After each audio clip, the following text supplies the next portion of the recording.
Alright, pinhead, your time is up. Which is actually not a whole lot of time at all, actually, thinking about it. Can't say I was expecting that one.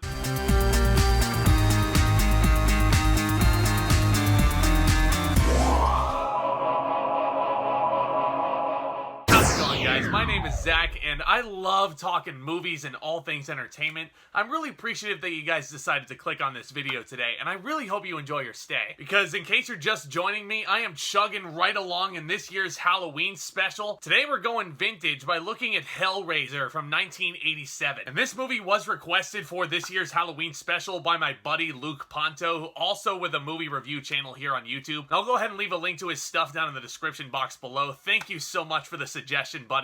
Let's go ahead and talk about Hellraiser. You certainly brought a fun one to the table, my friend. This was written and directed by the acclaimed British playwright Clive Barker in what was his feature film debut, oddly enough. And we follow the masochistic Frank, played by Chapman, who inadvertently opens a portal to hell. And that's when he tinkers with this weird music box type gimmick that he'd bought while he was abroad. And the act unleashes some gruesome beings called Cenobites, chief among them the iconic Pinhead, who tear Frank's body apart limb from damn limb. And when Frank's brother, played by Andrew Robinson, and his wife Julia, played by Clare Higgins, move into Frank's old house, they accidentally bring what is left of Frank back to life. So a reincarnated Frank then convinces Julia, his one-time lover, to lure men back to the house so he can use their blood to reconstruct himself. Yeah, not the movie I was expecting at all going into this, because believe it or not, this was my very first time checking out Hellraiser. And Luke warned me not to expect a lot of Pinhead going into this. And my God, how right he was. If you go into Hellraiser, if you've never seen it before and you're expecting a lot of this iconic horror character, damn it, you're gonna be disappointed. Especially if you look at this poster, which let me go ahead and put it up again. Pinhead is very prominent throughout the entire marketing strategy for this film. So if you go into Hellraiser expecting something similar to Texas Chainsaw Massacre, where similarly to Leatherface, it's all Pinhead just slashing through these poor guys, if that's what you're expecting, you're gonna wind up extremely let down by this film. And I'd actually like to thank Luke for bringing this to my attention before I popped this on, because I actually ended up really enjoying Hellraiser. It's certainly not going to be my favorite film on this playlist, and I'll explain why in a few minutes. But for what it is, guys, it's a lot of fun. Now, first things first, I gotta talk about the design elements that went into this film. They all have to be severely commended. That is all except for one facet, which I'll get to. These sets are undeniably creepy. The opening spot where Frank ends up in the lair of the Cenobites, if you will, this is some of the most disturbing production design these eyes have ever laid eyes on. I'm thinking of that spinning column with all the body parts nailed into it. It's just so gruesome and grotesque to look at. And guys, the symbolism behind a nail is plastered all throughout this film. This is something to keep your eye on. Larry himself actually cuts his hand wide open by way of a nail as he's moving something upstairs. And this is what ends up bringing Frank back to life, spoiler alert, Larry's blood all over the floor. I mean, even Pinhead, played by the ever-so-stoic Doug Bradley, has nails all over his face. Julia's murder weapon is a hammer, figuratively and literally nailing her victims one by one. And those men certainly were not getting nailed the way they were expecting. Jesus Christ, that was dark. I am so sorry.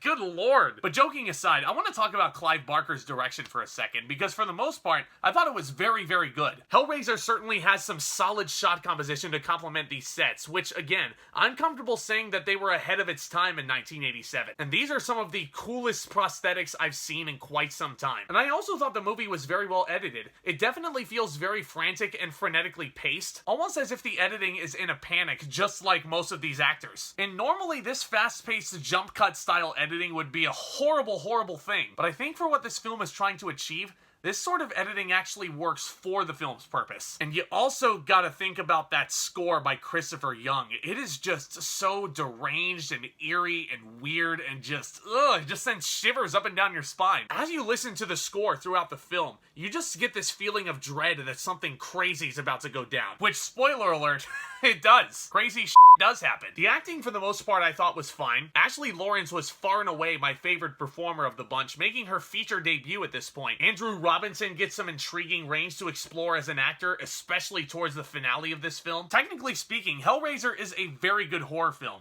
My issues with Hellraiser are more so from a personal nitpick standpoint. Number one, I'm not sure how rewatchable Hellraiser is at this point for me. And that's especially when I look at it and compare it to some films that I reviewed earlier on in this playlist, like a Misery or a Don't Breathe. But remember how I said all but one of the design elements were stellar? The one that bugs me the most, especially watching it for a first time, was the CGI. This stuff could feel incredibly dated. I mean, I get that this was back in 1987, but a lot of these effects just looked so unrealistic and fake, unfortunately. I hate to say it, guys, but the lightning strikes on the Cenobites sending them back to hell just really did not strike me as realistic to me. And also, when I say this next part, please take under consideration that all horror, like all great art, is subjective. Different people find different things scary. And let me just say that if Hellraiser is your favorite scary movie of all time, that's totally fine. In fact, I welcome that opinion. But on a personal note, I don't know, I found a lot of these story elements of Hellraiser very cheesy and over the top. And that isn't necessarily what I'm looking for to really give me that unsettling feeling of dread that I look for when I pop in a scary movie. You know what I mean? For what it is though, Hellraiser is a hell of a lot of fun, and I'm gonna give it a B+.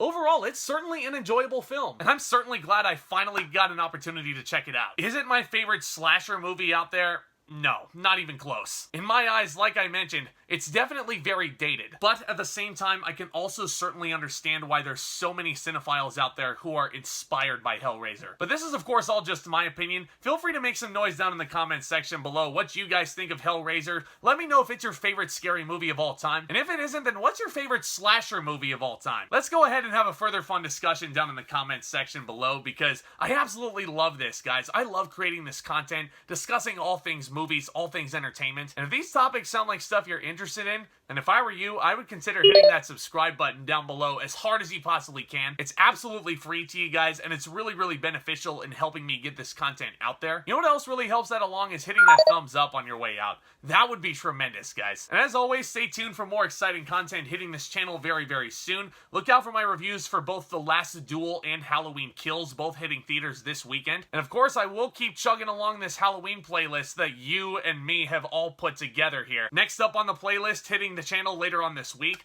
I'm going to be looking at a more modern horror film. We're going to jump all the way up to the year 2015 to take a look at Bone Tomahawk, which thank you to my buddy Marcus for suggesting that I review this one. I cannot wait to discuss it further with y'all. So clearly, guys, there's a lot to look forward to here on the channel, so make sure you subscribe and hit that thumbs up button so you don't miss out on any of it. You guys are the best. And with all that being said, back talk, commence.